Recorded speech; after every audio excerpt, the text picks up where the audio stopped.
So అనాలిజనో గారు ఒక Christian అయి ఉండి తిరుమలకి వచ్చి వారి తలని సమర్పించడం ఎలా చూస్తారు? క్రిస్టియన్లు తిరుపతి వెళ్ళకూడదని ఏం లేదు, ఎవరైనా వెళ్ళొచ్చు.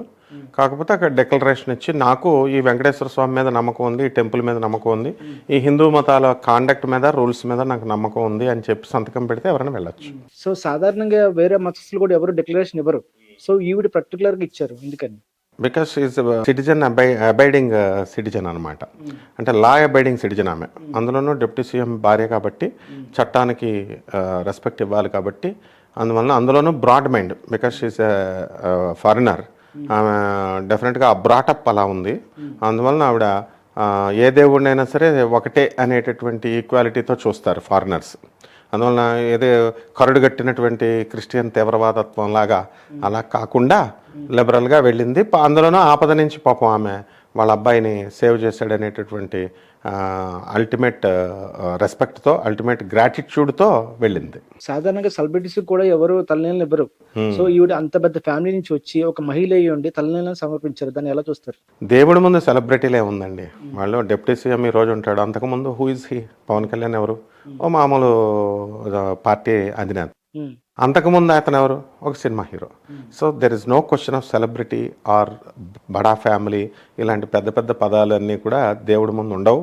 అందువలన ఆయన శ్రీనివాసుడు ఒక్కడే పెద్దవాడు. వీళ్ళంతా ఎవరు అంటే మామూలు. ఎప్పటికైనా మనం అందరం కూడా భగవంతుడి ముందు వంగి లొంగి ఉండాల్సిందే. కాబట్టి వాళ్ళ అబ్బాయికి మరి నిజంగానే శ్రీనివాసుడు దయ వల్లనే వాళ్ళు అంత స్కూల్ బిల్డింగ్ అంత ఫైరింగ్ అయినప్పటికీ కూడా, మరి అంత డెవలప్డ్ కంట్రీలో ఉండి కూడా మరి ఫైర్ మెజర్మెంట్స్ అవన్నీ చూడకుండా పర్మిషన్స్ లేనటువంటి స్కూల్ అది. అలా ఉండి ఆ పిల్లడికి కొంచెం గాయాలు అవ్వడం, తర్వాత వాళ్ళు చాలా కంగారు పడడం, కొంచెం లేట్గా సంతానం కలగడం పవన్ కళ్యాణ్కి, ఇవన్నీ ఫ్యాక్టర్స్ వల్ల కొంచెం అల్లారు ముద్దుగా చూసుకున్నారు. అందువలన అది ఒక పెద్ద అచీవ్మెంట్గా ఉంటుంది. అందువల్ల తలనీలానంటే అది కంపల్సరీ ఇస్తారు. అందువల్ల ఆమెకు ఆ రెస్పెక్ట్ స్వామి మీద వచ్చిందనమాట, ఆ నమ్మకం అది వచ్చింది. సో రష్యాలో పుట్టి పెరిగిన అనాలిజనోవా ఇక్కడికి వచ్చి స్వామివారికి తలనీళ్ళు ఇచ్చారంటే స్వామివారి కృప అనుకోవాలా? తప్పకుండా స్వామివారి కృప. ఏదైనా ఆమెకు తలనీలాలు ఇచ్చినా ఇవ్వకపోయినా కూడా స్వామివారి కృపే. ఆ అబ్బాయిని రక్షించడం వరకే ఆయన డ్యూటీ చేస్తాడు. అయితే ఆమె తలనీలాలు ఇస్తుందా లేకపోతే ఇవ్వకపోతుందా అన్నది పని లేదు.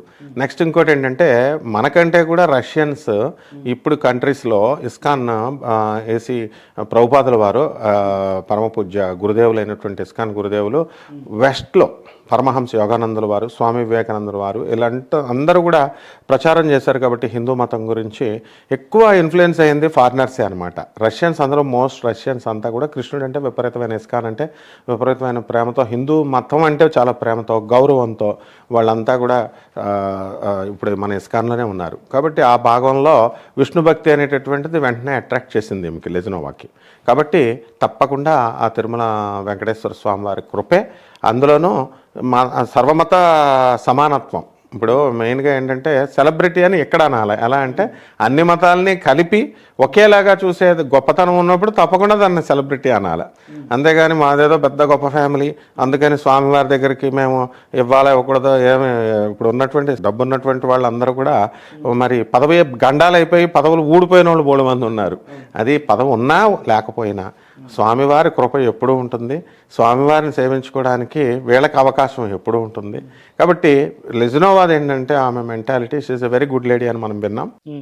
దాని ప్రకారం ఆవిడ ఏంటంటే, దేవుడు ఏదో అందరూ మనం ఎలా చూస్తామంటే ఈ అబ్బాయి ప్రమాదం నుంచి రక్షించాడు కాబట్టి స్వామివారి దగ్గరికి వెళ్ళింది అనేది వాదన తప్పు. ఆమె మామూలుగా ఎలాగో వెళ్ళాలనుకుంది, ఆమె బిజీ షెడ్యూల్ వల్ల వెళ్ళలేకపోయింది. ఇప్పుడు ఎలాగో అవకాశం వచ్చింది.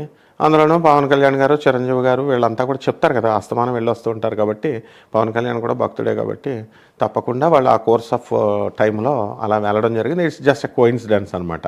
సో రష్యన్స్, ఫారినర్స్ అందరూ ఇప్పుడు మనం కాశీలో, బెనారస్లో చూసినా, లేకపోతే మనం పూరిలో చూసినా, ద్వారకాలో చూసినా మ్యాక్సిమం మనకి దగ్గర ప్రతిరోజు 25 నుంచి 30 మంది ఫారినర్స్ ఉంటారు. ఎందుకంటే దే లైక్ ఇండియన్ కల్చర్. అందువల్లనే మన ఇండియన్ కల్చర్, మనం కూడా తెలుగులో అంత బాగా మాట్లాడలేము, పదాలు వేదాలు నేర్చుకున్న వాళ్ళు మనకి ఇక్కడ ఉంటారు. ఇక్కడ ఈ యొక్క హుబ్లీ దగ్గర ఉన్నటువంటి మహాబలేశ్వర్. ఫారినర్స్ అంతా కూడా మహాబలేశ్వర్ దగ్గర కూడా మనకి వండడం అనేటటువంటిది జరుగుతుంది, ఎక్కువ కనబడతారు వీళ్ళంతా కూడా. సో ఈ ఇండియన్ కల్చర్ అంటే వాళ్ళకి ఇష్టం. అక్కడ ఆ ఊరిలో మనకి ముద్దేశ్వర్ అని చెప్పేసి ఆ స్వామి, అక్కడ వాళ్ళంతా కూడా ఫారినర్స్ వేదాలు కూడా నేర్చుకుంటున్నారు. అక్కడ నెలల తరబడి కూడా, సంవత్సరాల తరబడి కూడా ఉన్నవాళ్ళు కూడా ఉన్నారనమాట. అందువల్ల డెఫినెట్గా వాళ్ళకి ఆ ఇండియన్ కల్చర్ మీద ప్రేమ, అనురాగం, తెలుగు నేర్చుకోవడం, సంస్కృతం నేర్చుకోవడం, ముఖ్యంగా సంస్కృతం నేర్చుకుంటున్నారు, వేదాలు నేర్చుకుంటున్నారు. కాబట్టి ఆ కోర్సులో భాగంగా రష్యా అయినా ఆమె వెళ్ళడం జరిగిందన్నమాట. సో పవన్ కళ్యాణ్ గారు పెళ్లి చేసుకున్న తర్వాత ఆవిడ దేవాలయాలకు రావడం, హిందుత్వాన్ని స్వీకరించడం అనేది జరిగింది. సో కానీ హిందుత్వాన్ని చూస్తే మన దేశంలో చాలా మంది చిన్న చూపు చూస్తారు. సో వాటిని మరి ఎలా చూస్తారు ఈ సంఘటన ద్వారా? వాళ్ళకు లెసన్ అవుతుందా? డెఫినెట్గా లెసన్ అవుతుంది. హిందుత్వం వీళ్ళు అంటే పెరటి చెట్టు వైద్యానికి పనికిరాదు అన్నట్టుగా మనకి హిందూ మతం, అందరూ హిందూ డామినేటెడ్ సొసైటీ ఇది. కాబట్టి హిందువుల గౌరవం, హిందూ మతం గౌరవం మనకు తెలీదు. కాబట్టి వాళ్ళు ఎక్కడి నుంచో వచ్చిన వాళ్ళకి దాని విలువ అనేటటువంటిది తెలుస్తుంది. కాబట్టి ఇది నిజంగానే మార్పు. ఎలాగంటే ఆమె ఒక క్రిస్టియన్ అయ్యుండి పవన్ కళ్యాణ్ని పెళ్లి చేసుకున్న తర్వాత ఆమె చక్కగా మారిపోవడము, భర్త హస్బెండ్ ఏదైతే అది ఆ రిలీజియన్లోకి, ఇక్కడ సెక్యులర్ కంట్రీ కాబట్టి తనకు కావాల్సినటువంటి భర్త చెప్పినటువంటి హిందూ మతంలోకి డెలిబరేట్గా తనంతకు తనే వాలంటీర్గా వచ్చింది.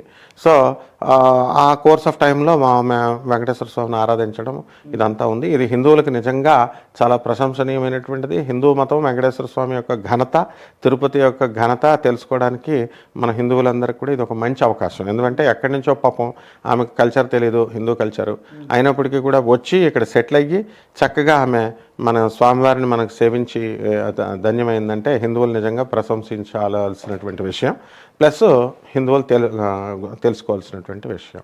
సో సుప్రభాత సేవల్లో కూడా పాల్గొన్నారు, అలాగే ప్రసాదం కూడా తీసుకున్నారు.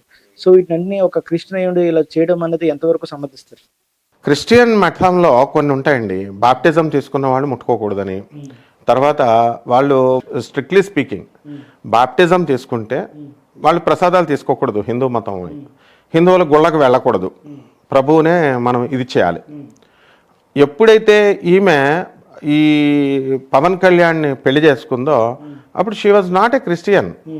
ఇప్పుడు ఆమె ఆటోమేటిక్గా హిందూ మతాన్ని అడాప్ట్ చేసుకుంది ఆమె. ఇంకా మనం అప్పుడు రష్యన్ కాబట్టి అక్కడ ఆమె క్రిస్టియన్ అనే భావనలో మనం ఉన్నాం. She had become Hindu. అందువల్లనే హిందూ టెంపుల్స్కి విజిట్ చేస్తోంది. అండ్ హిందూ ఇంట్లో డైలీ హిందూ పూజలే జరుగుతాయి. పవన్ కళ్యాణ్ గారు కూడా మొన్న వారాణసి కూడా వెళ్ళింది, అక్కడ స్నానం చేయించుకుంది. మరి ఇవన్నీ కూడా స్నానం చేయించుకున్నారు. అందువల్ల ఇవన్నీ కూడా ప్రసాదాలు తీసుకుంటారు ఆటోమేటిక్గా. అండ్ తలనీలాలు ఇచ్చారు. అలాగే సుప్రభాత సేవ, అన్ని సేవల్లో కూడా పాల్గొంటారు. Because she had become a Hindu అది. And it doesn't mean that ఇప్పుడు యేసుప్రభుని వదిలేయాలని ఏం లేదు కదా. ఇప్పుడు అక్కడికి వెళ్ళారు, ఆ టెంపుల్ రూల్స్ ఏంటి దాని ప్రకారం ఆమె స్ట్రిక్ట్గా ఫాలో అయ్యారు. చక్కగా వెళ్ళారు, దర్శనం చేసుకున్నారు, రెస్పెక్ట్ ఇచ్చారు, చాలా అంతవరకే మనం చూసుకోవాలా. అంతేగాని మళ్ళీ మొత్తానికి వెనక్కి వచ్చేసి మళ్ళీ హిందూ మతంలోకి వచ్చాయని మనం అడగకూడదు. అలాగే వాళ్ళు కూడా బాప్టిజం నువ్వు తీసుకున్నావు కదా, నువ్వు ఎలా తీసుకున్నావు ప్రశ్నించే హక్కు, ధైర్యం వీళ్ళకు ఉందా? మరి మామూలు పాస్టర్లకు ఉందా? అప్పుడు అదే మామూలు సామాన్య మానవుడు అయితే లెక్చర్స్ ఇస్తారు, పోపు బిషాపులే తీసుకుంటారు. రిలాక్సేషన్ ఉంటుంది ప్రతి మతంలో కూడా. అందువలన ఒక వెల్ఫేర్ ఆఫ్ ద సొసైటీకి, ఒక బ్రాడ్ అవుట్లుక్కి ఈ మత రిలాక్సేషన్ అనేటటువంటి ఉండాలి. ప్రసాదం అంటే దేవుడి యొక్క అనుగ్రహం అంతే, అది లడ్డూ కాదు ప్రసాదం అంటే. అలా అనుకుంటే మనం ఎవరు ప్రసాదాలు తీసుకోరు, ఇంకెవరు ఇచ్చారనమాట. So she was a good Christian, she was a broad minded Christian. And Christian అంటే ఏంటి? యూనివర్సల్ బ్రదర్హుడ్ ఉంది ఆమెకు ఉంది. She was a good Hindu. Hindu అంటే ఏంటి? సమైక్యత, సమభావన, బ్రాడ్ అవుట్లుక్, ఒకళ్ళనొకళ్ళు గౌరవించుకోవడం, అదే చేసింది ఆమె. కాబట్టి she's equally a Christian, a good Christian and a good Hindu. Okay. So Pawan Kalyan గారు కూడా సనాతన ధర్మం గురించి చాలా గట్టిగా పోరాడుతున్నారు. సో ఈ అన్నలజన కూడా సపోర్ట్ చేయడం అనేది ఒక హిందుత్వంలో మోటివేట్ అవుతుందా? 100% అవుతుంది. ఎందువలనంటే వాళ్ళ రాజకీయ నాయకులు ఎన్ని రకాలుగా చూసుకున్నా వాళ్ళ పర్సనల్ లైఫ్లో వాళ్ళకి పర్సనల్గా వాళ్ళకి గ్రాటిట్యూడ్ ఉంటుంది. పిల్లాడిని వాళ్ళు ఇచ్చేశారు, రక్షించారని స్వామివారి దగ్గరికి వెళ్ళడం ఇది. అండ్ పొలిటికల్ స్టంట్ కూడా ఉంటుంది. ఎందుకంటే అతను పొలిటీషియన్, ఇప్పుడు ప్యూర్ పొలిటీషియన్, మంచి మెచ్యూరిటీ వచ్చేసింది. ఇప్పుడు పవన్ కళ్యాణ్ ఇదివరకు పవన్ కళ్యాణ్ కాదు, తెలివైనవాడు.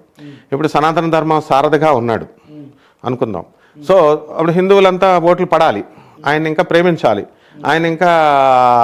ఆయన చేసేటటువంటి ప్రతి లుక్ కూడా ఎలాగా సనాతన ధర్మ షేడ్లోనే చూస్తారు. అందువలన పవన్ కళ్యాణ్ గారి ఆదేశం మేరకు, సలహా మేరకు ఈ లెజ్నోవా కూడా వెళ్ళి ఉండొచ్చు.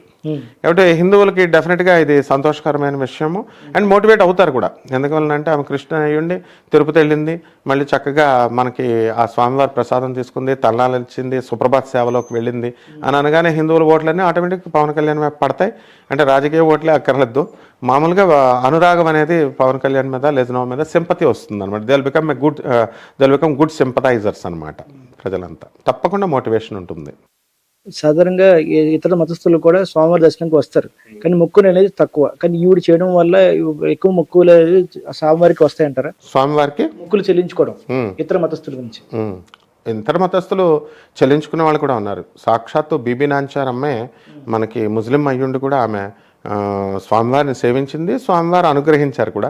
స్వామివారు మహాభక్తురాల్లాగా ఆవిడ్ని తర్వాత ఆమె దగ్గర చేర్చుకున్నారు కూడా. కాబట్టి ఇప్పుడు కూడా దూదేకులు ముస్లిమ్స్ అని ఉంటారు. ఆల్రెడీ మామూలు ముస్లిమ్స్ కూడా చాలామంది వాళ్ళు వస్తారు, బీబీ నాంచారమ్మ సాంప్రదాయానికి చెందినటువంటి వాళ్ళు. అండ్ ఈ యొక్క ఇతర మతస్థులు, క్రిస్టియన్స్, ఫారినర్స్ కూడా వాళ్ళు Balaji is an international figure. ఆయన కలియుగ దేవుడు అండ్ 8th వండర్ మాన్యుమెంట్, 7 వండర్స్లో ఒకటి కాకపోయినా 8th వండర్ అనమాట. సో విజిటింగ్ ప్లేస్, అందువలన ఆటోమేటిక్గా అట్రాక్ట్ అవుతారు. ఆ తిరుపతి కొండలు, ఆ సౌందర్యము, ఆ హెర్బ్స్ అదంతా చూడడం, ప్రకృతి ఆరాధన వీళ్ళకి చాలా ఇష్టం. కాబట్టి తప్పకుండా అన్ని మతస్థులు, మనకి తెలియదు అంతే. తిరుపతిలో క్రిస్టియన్స్ వస్తూ ఉంటారు, డిక్లరేషన్ ఇచ్చుకుంటారు, వెళ్తారు. కొంతమంది డిక్లరేషన్ లేకుండా కూడా దర్శనాలు చేసుకుంటారు, వెళ్తారు. అయితే మీరు అన్నట్టు ఈమె సెలబ్రిటీ కాబట్టి ఈమె అందరి కళ్ళల్లో పడుతుంది. అందరి కళ్ళల్లో పడినప్పుడు మరి రూల్స్ ప్రకారం వెళ్ళాలి కదా. అందువల్ల ఆ రూల్స్ ప్రకారం వెళ్ళారు, గుండు గీపించుకున్నారు, ఇవన్నీ కూడా తలనీలాలు ఇవన్నీ సమర్పించారు. And it's a good thing అనమాట. సో స్వామివారు డెఫినెట్గా ఇతర మతస్థులు కూడా అరే మనం కూడా వెళ్ళొచ్చు అనేటటువంటి విధంగా మోటివేట్ అవుతారు. అండ్ అది గుడ్ సింబల్ కూడా. అంతే, అన్ని మతాల సమైక్యతకి అది మంచి సింబల్. సనాతన ధర్మం అంటే అదే, అన్ని మతాలు సముద్రం. సనాతన ధర్మం అంటే సముద్రం. ఈ క్రిస్టియానిటీ ఒక పిల్లకాలువ, ముస్లిమాన్ మతము, గురునానక్, ఇవన్నీ ఒక్కొక్క నదులు అనుకోండి. పోనీ పిల్లకాలువాలంటే వాళ్ళ కోపం వస్తుంది. మామూలు అన్ని నదులు కలిసి మహాసముద్రంలో కలుస్తాయి.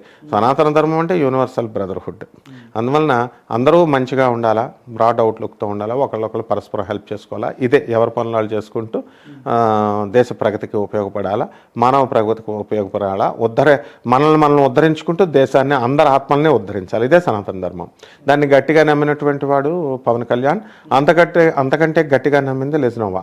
కాబట్టి ఆమె చక్కగా వెళ్ళింది. ఆమె స్వతంత్ర డెసిషన్స్. ఇప్పుడు ఫారినర్స్ ఎవరి వల్ల ఇన్ఫ్లుయెన్స్ కారు. ఈ విషయంలో నాకున్న అభిప్రాయం ఏంటంటే, మన పవన్ కళ్యాణ్ గారు ఆమెను ప్రెజర్ చేసి ఉంటారు, చిరంజీవి గారు చేస్తుంటారు. ఆమె కొడుకు రక్షించాడు అనేటటువంటి గ్రాటిట్యూడ్తో ఆమె మోటివేట్ అయ్యి వెళ్ళింది అనమాట. సో ఇతర మతస్థులకు కూడా ఇది చాలా ఆస్వాదించదగినటువంటి విషయం. ఓకేనండి, థ్యాంక్ యూ. విలువైన సమయం మాకు ఇచ్చారు. Thank you.